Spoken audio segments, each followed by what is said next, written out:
I'm the 5-Minute Professor, and today's What I Think Wednesday is about a concept that you hear a lot.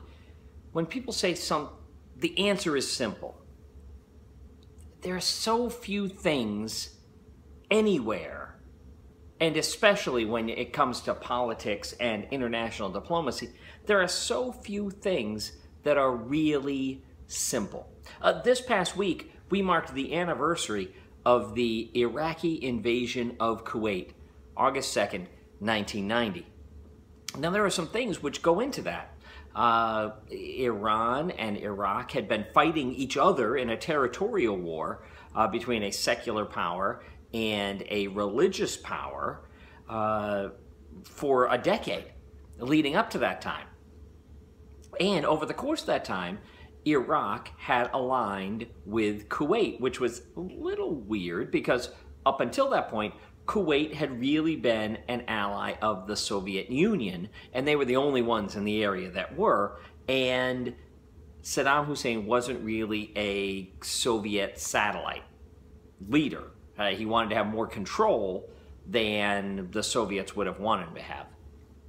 So as a result, Saddam Hussein was not a good Soviet puppet. All that having been said, Iraq was into Kuwait for $60 billion. Yes, Iraq owed Kuwait $60 billion after the Iran-Iraq War.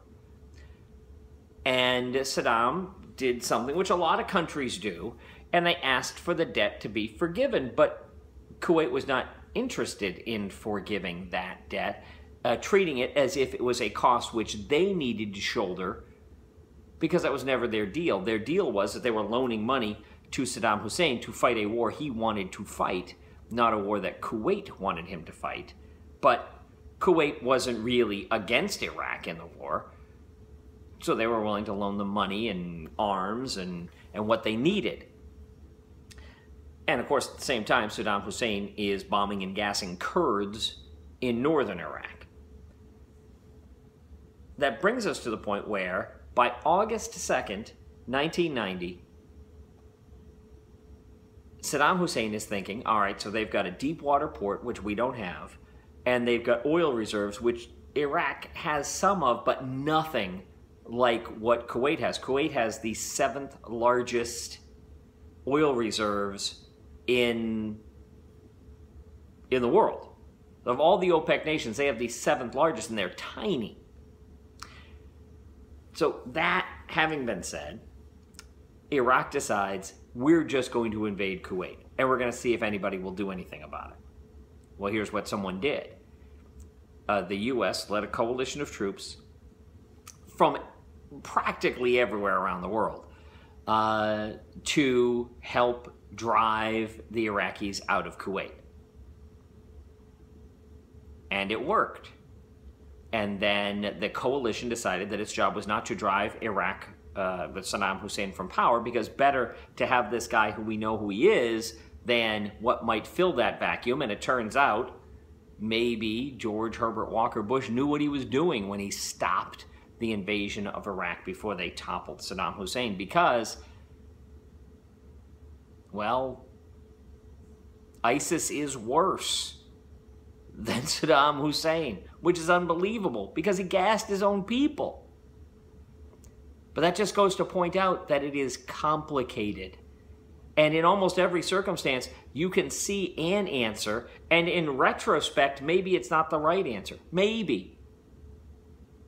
Or maybe, in retrospect again, it was the right answer. It is so hard to play Monday morning quarterback and know that you're right, instead of just believing that you're right. History is complicated. Politics is complicated. International diplomacy, impossibly so. If you think there are easy answers, you don't understand the problem. Perceptum, quispium, damnatium. Learn something, damn it, and keep learning. I'm the 5-Minute Professor, and thank you very much for listening to today's lesson. If you have any comments at all, please put them in the comments section down below, and of course, like it.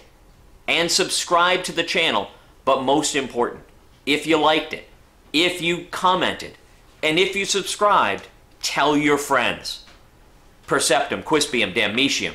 Learn something, damn it.